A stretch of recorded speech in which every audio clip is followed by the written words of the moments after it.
I'm Jenny Robertson, founder of the On Purpose Woman Global Community and founder and publisher of On Purpose Woman magazine. This is the speaker portion of our Connections Over Coffee gathering of the On Purpose Woman Global Community. Ellen Koronet is speaking on Redefining Introversion and Extraversion. Straight from LNK Creative's Mad Social Science Lab and hot off the stage, Ellen will deliver results from her beta test. Learn how we can hire our own inner introverts and extroverts. Find out what we're learning about how to nurture the superpowers of both and. Ellen is an applied anthropologist, lead magnet quiz designer, and full-service marketing research consultant. For over 40 years, she's been a published author and an expert on many topics, including gamification and creative design thinking. Her proprietary creativity deck, Inner Muses and Mentors, and signature strategy processes help zero in on delivering unique outcomes. Along with her Redefining Psychographics quizzes, Ellen has co-launched the Network Diversity Index, a tool to enhance DEI. And you can find out more on Ellen's website at lnkcreative.com. Ellen, I'm so happy you're here and look forward to hearing your talk. Thank you so much. I was born as the youngest of three, right? And I then spent most of my life in the middle of five. And then I happened to be the oldest of three when I was a teenager, also in the middle of my growing years. Middle people, Middle Earth, are an organic kind of anthropologist. We learn how to become aware of our own biases, to shine a light on our own perspective so that we can really listen to who's on the other side in other experiences and really immerse ourselves in the world of others. So what I'm going to talk about today is the result of some self-funded research, which is really defining the later years of my marketing research, anthropology, applied career. And what I'm learning is just incredibly helpful for us as individuals to begin to understand our own biases and listen to those of others and learn a lot more about how we can continue to interact. I am about to share my screen. And here we go. Desktop. How did it get to desktop number 1? Here we go. No. Okay. For some, 2. It says desktop 1. Okay. I think this is the right one. Yes, I believe you're seeing what I want you to see. So we're going to redefine the oppositional personality typing that has been applied to us as a Western society, but it happens all over the world in many different cultures. And we're going to ditch those Jungian old school constructs. So the traditional definition of introvert and extrovert, and then there's a group in the middle that are called ambiverts. And this is what Jungian psychologists and current modern psychologists over the many years have really become completely accustomed to, thinking of us as either people who retreat to recharge and prefer one-to-one or small groups, and those who are supposedly energized by being in a group, by being social, by being seen, and they love to start things, they love to instigate things. And then the psychologists have said, well, actually, most people are a little bit of both. But I'm here to tell you, there's no literature on what the heck that means, to be a little bit of both. So what we're working with here are called psychographics. And I use these in my disruptive quiz methodology that I am putting out into the world. And what I do is I find ways of asking people on a whole scale, and I use all these fun images and different kinds of scales to help people find themselves somewhere on this scale. And these are really, really useful tools for us in the world because it helps us to identify attitudes and aspirations and affiliations and preferences. And this is used in the marketing world, in the promotional world, on LinkedIn, anywhere you go, to really begin to both self-assess and also listen to other people. In my work as a disruptive quiz and survey designer, I'm maximizing the relatability. People feel seen and heard. I connect the common ground between a brand, the brilliance of the brand and its customers, the organization and its employees, the customer service rep and the person on the other end of the phone, and so on. We're getting two-way insight by using this quiz methodology. And that's why I'm sort of jumping into and really beginning to study one of the most oppositional ones out there that is being used in so many assessments. So what if these kinds of affiliations, like with introvert versus extrovert, are actually variable and really depend on who's in the room, how you read the room when you go in? In the research that I'm doing, I've been talking to people both in group settings and one-on-one in long discussions to really begin to understand how we've applied these kinds of labels. And what I've learned is sometimes it depends on what we're trying to accomplish when we read the room. And if we were only to ask each other who you are you an introvert all the time? Are you an extrovert all the time? We're putting a box right over our head and producing this kind of middle ground that means nothing. We can't live in the middle ground. It's a garbage can diagnosis. If you're not an introvert, you're not an extrovert. Oh, okay, we're going to label those people ambiverts. But as I said, there's just no literature on what the heck that means. And the reason it doesn't work to oppose ideas when you're interacting with each other and with yourself, whether you go within or without, is that when you're trying to pull yourself to one side or the other, there's no space in the middle. There's nothing that is going to define that middle ground. And what we've been doing is saying, well, sometimes people need to be alone, sometimes they crave company, but we've never defined the sometimes. And that's what we can do to make this work better. So my little laboratory is open for business. Here we go. Let's see what we're finding. What I found is that half of the people I've interviewed are more strongly introverted than they are extroverted. And what I'm doing is I'm measuring both your introversion level and your extroversion level. So you can see there are two scores in the middle of this word cloud. And the two scores are those people who came out more highly introverted had an average score of 73% of all the measures that I provided. And I used these measures that have been used traditionally to define introversion, but I added in some artificial intelligence searches. I looked at what is the opposite of this quality versus what is the complement of this quality, and I got different answers. And those are built into the measures that help me understand how introverted or extroverted people are. And I'm redefining the introverts as reflectives because we have a strong preference for reflection and alone time.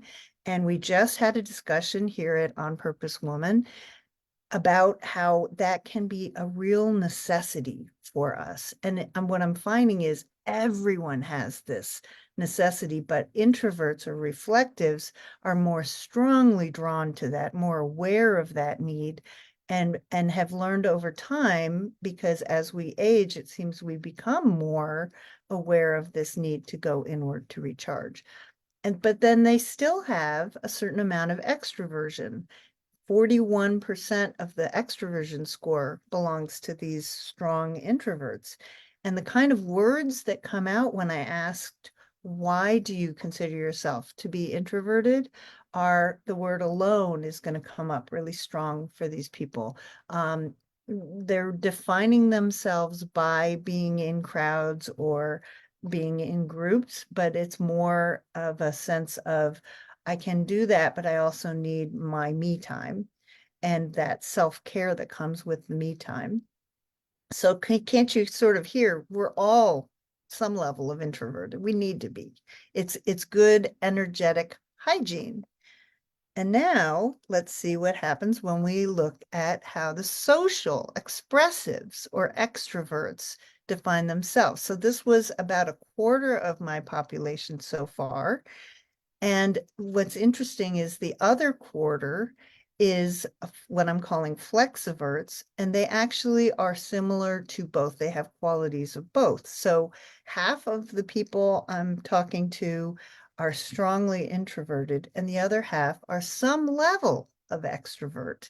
But as you can see here, when we look at the two measures that these people provided, their introversion level is higher. It's 49% of the score. So even the more extroverted people have a certain level of introversion, if we define it in a way that people can really relate to, rather than as this label that's got all kinds of connotations with it. Socially expressive extroverts are people who enjoy, look at these effusive words they gave me. They're social, around people, talk, energy, yay! Let's play, let's go, right? It's the people you really can walk into the room and just feel, wow, no wonder they're energized by being around other people, because they also give that energy back out. And they still appreciate a fairly strong level of introversion, but you'll notice the word alone is not very big in their word cloud. Now, let's see what this means. So introversion is mainly defined by a need to go inward to reflect. And one of the new findings I'm getting is that introverts are likely to listen really carefully, but then they will give their wisdom back out. It's not that they're holding it all in, it's they're connecting the dots. They're looking at the big picture, and then they're going to offer their insight. So introverts actually make really good leaders. Who knew, right? Because don't you want to be led by somebody who's going to take your world in and then reflect it back in a way that helps everybody? Extroversion is mostly identified by going socially outward, and also a willingness to start conversations and jump into team effort. And they naturally take charge, and some of them will really go out and start to draw people in. These are the instigators. But the thing that is also really phenomenally fascinating to me is that the traditional definition of extrovert was they draw energy from groups. Guess what? Some do, but not nearly as much as these other qualities that they are thriving with. So it's not the definition of people who want to be alone versus people who want to be in crowds. It's a definition of people who are comfortable with all the social stuff and don't have to work hard and really seek those situations out. But they still need to go inward to recharge. Yay. So that brings us to our flexiverts. That's my new word. And we're going to pay close attention to us, because we go inward to recharge, but we're like extroverts when it comes to all of these social kinds of tendencies. We're really comfortable with it as well. And you can see this in the word cloud. They love to be alone, and they need to feel out and be out, and people and time and enjoy and group and all of those effusive words. The other really fascinating thing about this group, which we can now define better, is when I looked at people who got scores that were similar to each other, so these are within 10 points of each other, their average introversion level and their average extroversion level is high. They're both high. This is not people who are low. This is people who are very strong on both measures. 61%, it's almost identical, right? 60 to 60. And that's because these are people who are really comfortable with both sets of qualities and energizing techniques. And I think as we age, we become more and more able to flex between the qualities. So reflectives can be excellent leaders. We listen and reflect before diving in. We're big picture thinkers. We make connections. We consider the outcomes. And then we clearly identify a framework before we collaborate and fill in all the detail and speak our mind and tell everybody what we think we should do. So this is a really great way to be in the world. There's nothing wrong with introversion. In fact, it's a superpower. Let's do it. Expressives are believers in what's possible, and they're visionaries. And this was another new finding for me. They're energized by interactivity, but they're not dependent on a group to energize. And that's where I think we can really begin to shift the world around us, especially with all this oppositional talk going on between people, with all these different ideas butting up against each other. How about if we look at where we can flow and where we can come together? Expressives are willing to go against groupthink or bend rules when compelled. That's another new finding. There's just all sorts of gems in this. People have evolved into having preferences for one or the other, but they don't have to nullify the other in order to be who you are, where you are, when you are. And kind of the last, I think, big finding here is that we are not mostly ambiverted. Flexiverts are now definable. And it's really only a quarter of the initial population I've interviewed. Flexiverts can be defined as those who have a strong preference for going inward to reflect, and this is good energetic hygiene. Let's all do this. And they're very comfortable being social. They don't have to work at it or set up a situation where they can be more grounded. Well, I mean, everyone should do that anyway, but they are more comfortable being able to go out very quickly and easily. So with better definitions and rating scales like this, people have the freedom to live with elements of each. And when they're not forced to choose one over the other, when they're defined in opposition to each other, we have the freedom to consider the context. And that is the other bit of the research that I'm doing, where I'm asking, which we did in this discussion today at On Purpose Women, what are situations where you're drawn to your inner introvert? What are situations where you're drawn to your inner extrovert?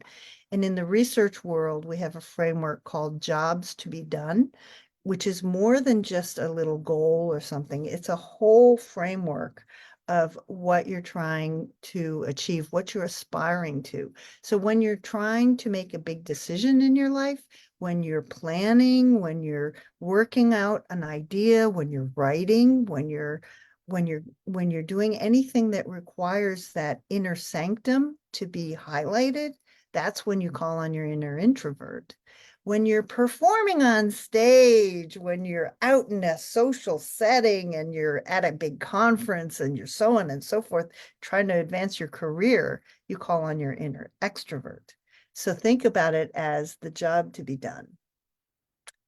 And instead of asking who we are, I've got this new term that's called echolocation. It's not a new term. It's just, instead of being applied to dolphins, I would like to apply it to people. Let's see where we are. And because I'm learning, we all lean towards introversion at times, and we should. And we all can lean towards extroversion at times, and we should. There's nothing wrong with that. They can be legitimate without being oppositional. And you can have a strong preference for one or the other as well. So applying these kinds of concepts will allow us to see ourselves better and each other better. And we can engage and connect and provide insight that really sees people where they are, instead of who you are, where you are. Every tendency serves us well if it's nurtured, given permission, and accommodated. The practice of retreating is a self-care practice we should all be doing. Compassion and willingness to step up is an empowering leadership quality. So being able to easily flex both can serve us well. So what you see there is the introvert and the extrovert and the flexivert. All three are good. And here's where we can keep playing with this. I'm going to learn more and more as we go forward. I have about 25 people in the new version so far. Let's keep expanding that. Let's go beyond American women, which is where my initial sample generally was. And if you may think I'm small, I got a universe inside my head, according to Yoko Ono. I think that's a great way of thinking about the flexibility to be big and small at the same time. So come on in, take the quiz, and that is all I have for you today. Thank you so much for listening.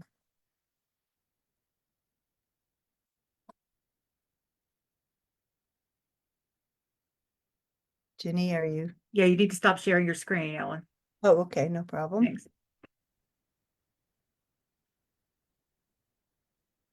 I would like to ask those of us who are here in the room, are small but mighty today, but I would like to ask you to unmute yourselves and call upon your inner extrovert to let's give Ellen a loud of raucous applause and yays for such an amazing presentation. Yay, Ellen. Yay, Yay! Ellen. Thank you so much, Ellen. And I want to thank anyone who's watching this live or the replay. If you want to join us for one of our Zoom or in-person gatherings, go to my website, opwgc.com, and find out all about our community and the magazine. Thanks again for watching.